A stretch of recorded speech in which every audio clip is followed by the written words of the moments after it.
Bayangkan seorang Paus Vatikan, sosok suci dalam kepercayaan jutaan umat, menjelang kematiannya justru menyebut satu nama yang mengejutkan dunia, Muhammad. Fakta ini lama disembunyikan. Apa yang sebenarnya terjadi? Simak sampai habis. Assalamualaikum warahmatullahi wabarakatuh.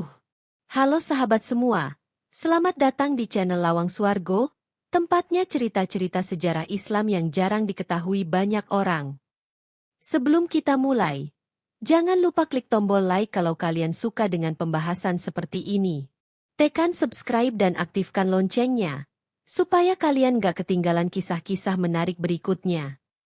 Dan, yuk tuliskan sholawat untuk Nabi Muhammad Shallallahu Alaihi Wasallam di kolom komentar. Tulis juga dari mana asal kalian, biar kita tahu seberapa luas sahabat kita di seluruh Nusantara. Sahabat semua, tahukah kalian? Dalam catatan sejarah yang tersembunyi dan jarang dibahas di ruang-ruang akademis, ada sebuah kisah yang cukup mengguncang hati siapapun yang mendengarnya. Kisah ini datang dari balik tembok megah Vatikan, pusat kekuasaan Gereja Katolik dunia.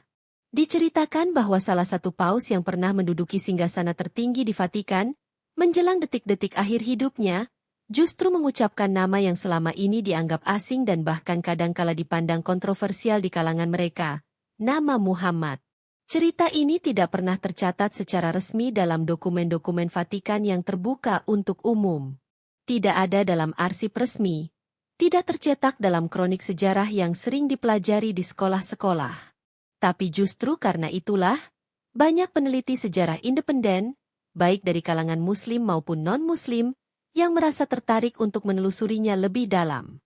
Konon, pada saat paus itu sedang berada dalam kondisi kritis, terbaring lemah di pembaringannya, para kardinal, biarawan, dan pelayan terdekatnya berkumpul di sekelilingnya. Mereka mengira, seperti tradisi para pemuka agama sebelumnya, sang paus akan mengucapkan kata-kata suci terakhir yang berhubungan dengan ajaran gereja. Namun, yang mengejutkan, dengan suara lemah hampir seperti bisikan, paus itu disebut-sebut mengucapkan, Muhammad kebenaran. Bayangkan, di tengah ketegangan sakaratul maut, dalam kondisi antara sadar dan tidak, nama Nabi Muhammad yang mulia disebut oleh seorang tokoh tertinggi Gereja Katolik. Tentu saja, berita ini membuat heboh kalangan dalam Vatikan, meskipun berita ini tidak pernah sampai ke telinga umat luas.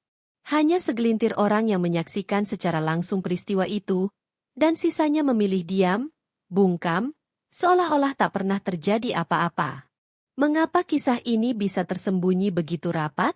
Tentu saja, karena menyangkut reputasi besar lembaga keagamaan.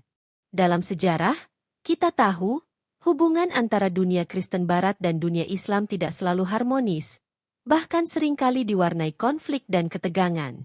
Maka, jika benar seorang paus mengakui, bahkan di saat sekaratnya, nama Muhammad sebagai kebenaran, tentu ini akan menjadi berita besar yang mengguncang fondasi keyakinan banyak orang.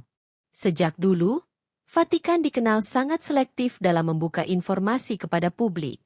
Banyak dokumen kuno yang hanya bisa diakses oleh segelintir orang tertentu.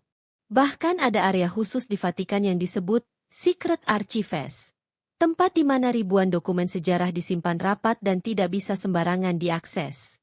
Bisa jadi, jika kisah ini benar adanya, catatan tentangnya tersimpan di sana, terkunci rapat dan hanya diperlihatkan kepada kalangan tertentu saja. Sejumlah peneliti sejarah alternatif berpendapat bahwa mungkin, di masa tuanya, paus tersebut mulai merenungkan banyak hal. Ia melihat keteguhan umat Islam dalam beribadah, keindahan akhlak Rasulullah Muhammad Shallallahu Alaihi Wasallam yang tercatat dalam sejarah, dan kebenaran-kebenaran yang tak bisa dibantah dalam Al-Quran. Bisa jadi, hati kecilnya menemukan sinar kebenaran. Namun tekanan budaya dan politik di sekitarnya membuatnya tidak bisa secara terang-terangan menyatakan keimanannya. Kisah ini juga mengingatkan kita pada banyak cerita lain di sepanjang sejarah, di mana tokoh-tokoh besar dari berbagai latar belakang sebenarnya menemukan kebenaran Islam, namun memilih diam karena alasan tertentu, tekanan sosial, ancaman keselamatan, atau rasa takut kehilangan segalanya yang sudah dibangun selama bertahun-tahun. Bayangkan saja, seorang paus pemimpin jutaan umat Katolik setelah seumur hidupnya mengabdi kepada gereja, tiba-tiba di akhir hayatnya mengucapkan nama Muhammad. Bukankah ini sesuatu yang luar biasa dan menggetarkan hati? Banyak yang bertanya-tanya, apakah pada saat-saat sekarat, hati manusia menjadi lebih jujur? Di saat antara hidup dan mati, topeng-topeng duniawi mulai runtuh satu persatu, dan hanya kebenaran yang berbicara dari dalam sanubari. Di antara para peneliti yang berani mengungkapkan kemungkinan kisah ini, adalah sekelompok penulis sejarah independen dari Timur Tengah dan Eropa. Mereka melakukan riset bertahun-tahun, menggali literatur kuno, memuar para saksi, bahkan legenda yang beredar di balik tembok Vatikan. Walau bukti-bukti konkret sulit ditemukan, benang merah cerita ini terus hidup, diwariskan secara lisan dari generasi ke generasi. Bahkan dalam budaya populer di beberapa komunitas kecil di Eropa, ada cerita rakyat yang menggambarkan seorang pemimpin agama besar yang di akhir hayatnya mengakui kebenaran yang tidak sempat ia peluk. Apakah itu merujuk pada kisah ini? Tidak ada yang bisa memastikan dengan pasti. Apa yang menarik, sahabat semua, adalah bagaimana nama Muhammad tetap disebut dalam konteks penuh penghormatan, bahkan oleh orang-orang yang secara formal tidak mengimani risalahnya. Ini menunjukkan bahwa kebenaran tidak mengenal batas-batas institusi atau sekat-sekat politik. Hati manusia, dalam kedalaman fitrahnya, tetap bisa merasakan cahaya kebenaran. Kisah ini juga mengajarkan kepada kita bahwa hidayah adalah urusan Allah semata. Ia bisa datang kapan saja, bahkan di detik-detik terakhir kehidupan seseorang. Bahkan seorang paus, dengan segala kedudukannya, bukanlah sosok yang kebal dari sentuhan kasih sayang Allah. Apapun pendapat kita tentang kisah ini, satu hal yang pasti, sejarah menyimpan banyak rahasia. Tidak semua yang tampak di permukaan adalah kebenaran sejati. Kadang, apa yang disembunyikan justru lebih besar maknanya daripada yang diumumkan kepada dunia. Dan mungkin, kisah ini hanyalah satu dari sekian banyak tanda-tanda yang mengisyaratkan bahwa Islam adalah agama rahmatan lil alamin, rahmat bagi seluruh alam. Bahwa ajaran yang dibawa oleh Nabi Muhammad SAW mampu menyentuh hati manusia, bahkan hati yang selama ini berada di balik tembok tinggi kebesaran duniawi. Maka, sahabat semua, marilah kita mengambil pelajaran dari kisah ini. Bukan untuk merendahkan siapapun, melainkan untuk semakin meyakini bahwa kebenaran akan selalu menemukan jalannya, meski harus menembus rintangan setebal apapun.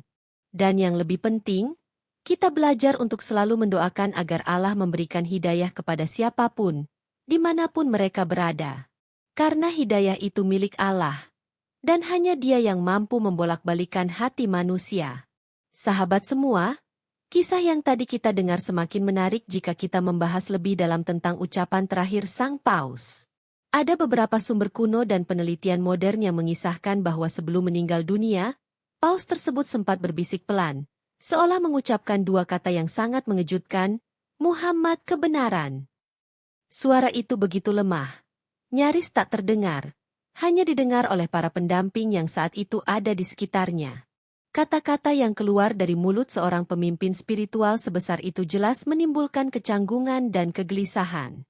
Beberapa orang yang menyaksikannya dilaporkan saling berpandangan, terdiam, dan bahkan ketakutan akan implikasi dari apa yang baru saja mereka dengar. Dalam tradisi Vatikan, setiap ucapan Paus di saat-saat menjelang kematian dianggap memiliki bobot yang sangat besar, hampir seperti pesan suci terakhir. Maka ketika yang terucap adalah nama Muhammad, bukan doa tradisional Kristen atau kutipan Injil, banyak yang merasa ada sesuatu yang tidak biasa. Ada yang percaya, ini adalah momen di mana hati seorang manusia berada dalam ketulusan paling dalam, tanpa topeng, tanpa kepentingan duniawi. Sebagian saksi berusaha menyangkal peristiwa itu. Mereka berusaha mengalihkan dengan berkata bahwa mungkin Paus berbicara dalam keadaan tidak sadar, atau mungkin beliau mengigau. Namun sebagian lain, dalam bisikan-bisikan yang tidak pernah tertulis secara resmi, mengaku bahwa kata-kata itu sangat jelas. Bahwa dalam ketidaksadaran duniawi, ruh Paus itu justru menemukan cahaya yang sebenarnya. Kalangan yang mendukung kisah ini meyakini bahwa di detik-detik terakhir, Allah telah menunjukkan kebenaran Islam kepada paus tersebut. Di saat segala kedudukan, kebanggaan, dan ego duniawi mulai runtuh, yang tersisa hanyalah hati yang jujur. Dan hati itu, seberapapun kerasnya ia menolak di masa hidupnya, tetap tidak bisa mengingkari kebenaran yang terpancar dari ajaran Muhammad Shallallahu Alaihi Wasallam. Sahabat semua, menariknya lagi, dalam tradisi Kristen kuno pun ada ramalan tentang kedatangan seorang nabi dari timur. Bahkan dalam beberapa manuskrip tua, tersirat petunjuk tentang sosok yang akan membawa cahaya kebenaran akhir zaman. Walaupun tentu saja, interpretasi resminya sering diarahkan untuk mendukung doktrin gereja. Namun, beberapa peneliti meyakini bahwa ramalan-ramalan itu sejatinya merujuk kepada Nabi Muhammad Shallallahu Alaihi Wasallam. Maka tidak heran jika ada teori bahwa para pemimpin tinggi agama di Vatikan, termasuk paus, setidaknya memiliki pengetahuan tentang Islam lebih banyak daripada umat biasa. Mereka mempelajari Islam, Al-Quran, dan sejarah Nabi Muhammad secara mendalam. Namun tentu saja, dengan kacamata keagamaan mereka sendiri. Di antara mereka, mungkin ada yang dalam hatinya mengakui kebenaran tersebut, namun tidak berani menyatakannya secara terbuka karena tekanan jabatan dan ketakutan akan kehilangan segala status yang telah diraih selama hidup. Cerita tentang paus yang mengucapkan nama Muhammad ini juga memperlihatkan betapa kuatnya fitrah manusia.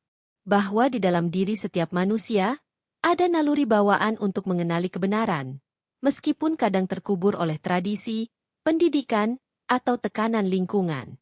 Pada saat kematian mendekat, semua ilusi duniawi itu runtuh, dan yang berbicara hanyalah fitrah murni itu sendiri.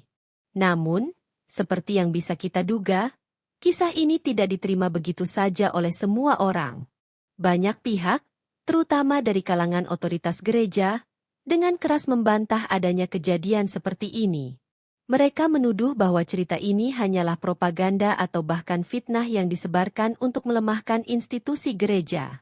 Bahkan dalam literatur resmi Vatikan, setiap pergantian paus selalu dicatat dengan sangat rinci, termasuk ucapan-ucapan terakhirnya. Namun dalam kasus ini, tidak ada catatan resmi yang mengakui adanya penyebutan nama Muhammad. Hal ini menimbulkan dugaan bahwa kisah tersebut sengaja dihilangkan, disensor, atau dikaburkan agar tidak mengguncang keyakinan umat. Dalam perjalanan sejarah, kita sudah sering melihat bagaimana fakta-fakta yang tidak menguntungkan institusi besar seringkali disembunyikan. Informasi yang bertentangan dengan narasi resmi dianggap berbahaya, karena bisa menyebabkan keraguan, pertanyaan, bahkan pergolakan besar di tengah umat. Oleh karena itu, sangat mungkin kisah tentang paus ini diperlakukan serupa, dikunci rapat dalam arsip tersembunyi, atau hanya dibicarakan secara bisik-bisik. Namun sahabat semua, menarik untuk kita renungkan, mengapa dalam bisikan terakhirnya, paus itu tidak menyebut tokoh lain? Mengapa bukan Musa, atau Yesus, atau bahkan Allah saja? Mengapa justru Muhammad? Ini menunjukkan bahwa nama Muhammad memiliki posisi yang luar biasa. Bahkan di hati orang yang seumur hidup mungkin tidak pernah mengakui kerasulannya secara terbuka. Nama Muhammad bukan hanya nama seorang manusia biasa. Nama itu membawa cahaya kerasulan, kebenaran wahyu, dan risalah yang Allah turunkan untuk seluruh umat manusia. Ketika nama itu keluar dari mulut seorang paus yang sekarat, kita bisa membayangkan betapa besar getaran spiritual yang terjadi dalam dirinya di saat-saat terakhir. Tentu, bagi kita sebagai Muslim, kisah ini bukan sekadar cerita untuk dibanggakan. Ini adalah pelajaran besar bahwa hidayah adalah sesuatu yang sangat berharga.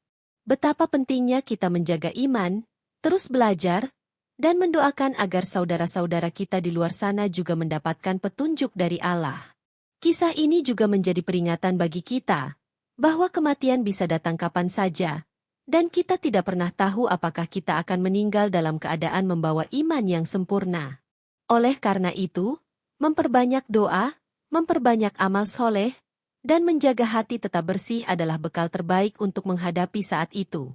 Apapun pandangan kita tentang kisah ini, sahabat semua, ada satu pesan kuat yang bisa kita ambil, bahwa kebenaran Islam itu bersinar dengan sendirinya.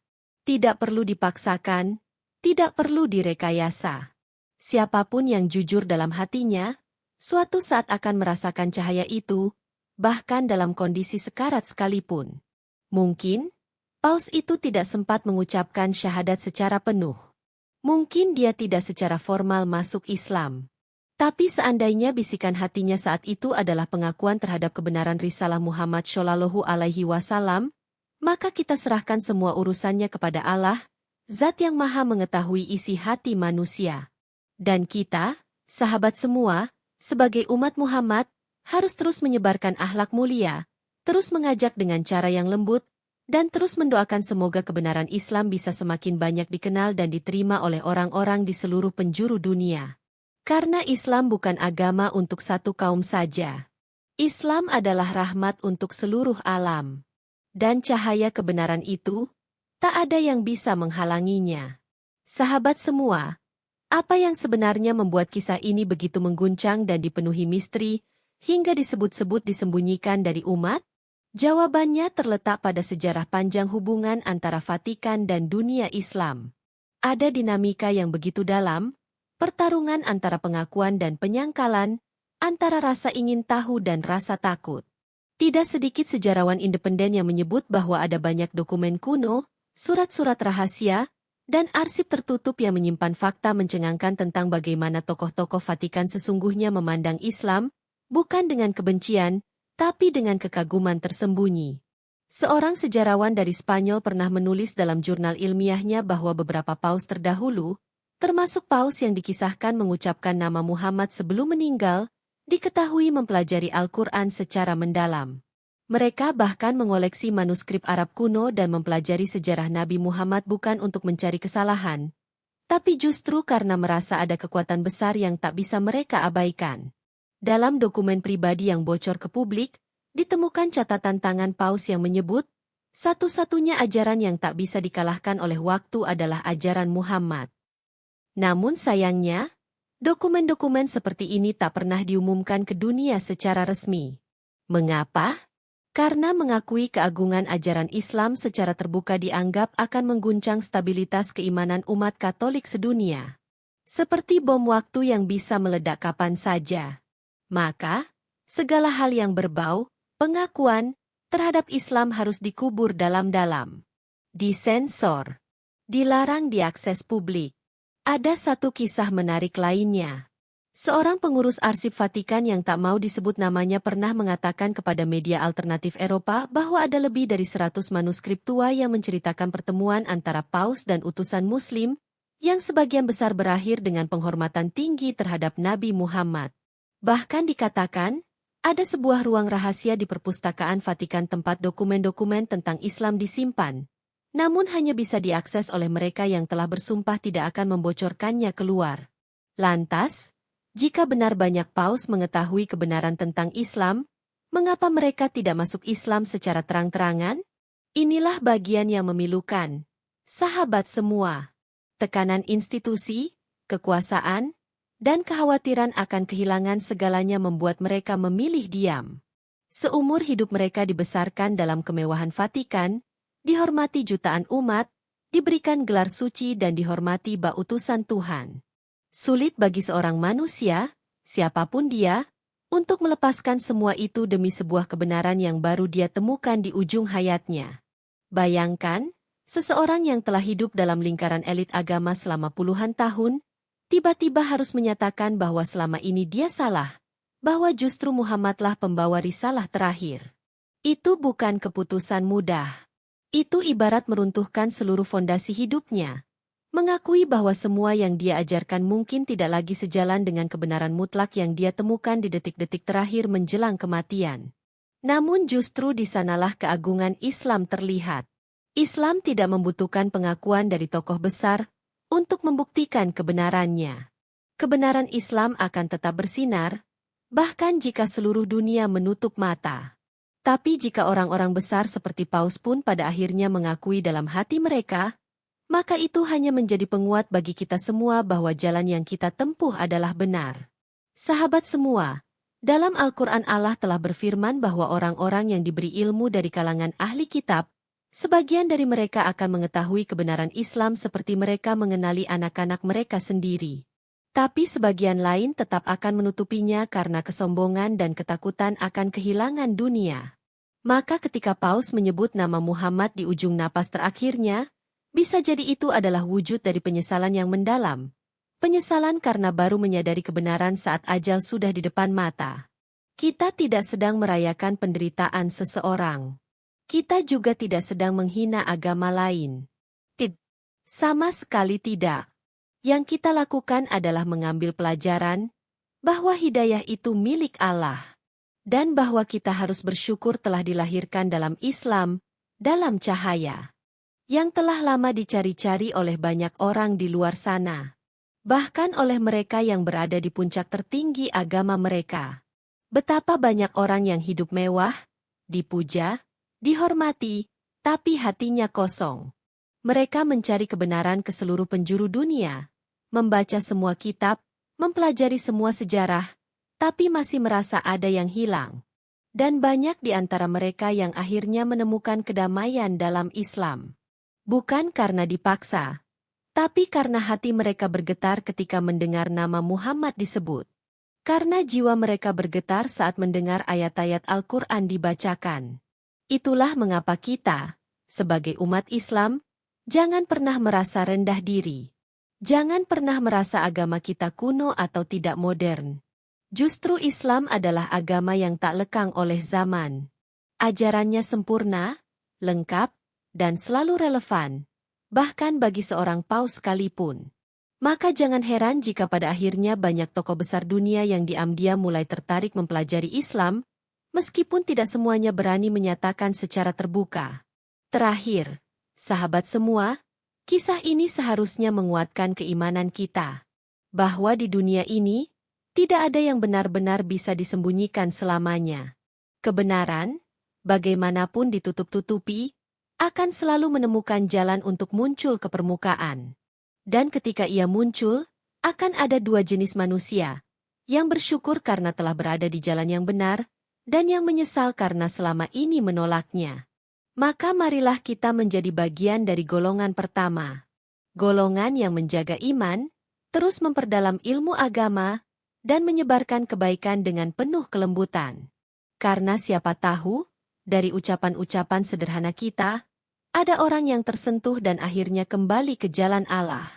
Dan bagi mereka yang masih mencari kebenaran, entah itu di gereja, di perpustakaan, di jalanan, atau bahkan di kamar rumah sakit menjelang ajal, kita doakan semoga Allah beri mereka petunjuk. Karena jika Paus saja bisa menyebut nama Muhammad sebelum kematiannya, maka siapapun bisa mendapatkan hidayah. Insya Allah, itu dia sahabat semua. Kisah yang penuh tanda tanya dan menggetarkan hati. Bagaimana pendapat kalian tentang kisah ini? Tulis di kolom komentar ya. Dan jangan lupa kirimkan like, share ke teman-teman, dan pastikan subscribe untuk cerita menarik lainnya. Sampai jumpa di video berikutnya. Wassalamualaikum warahmatullahi wabarakatuh.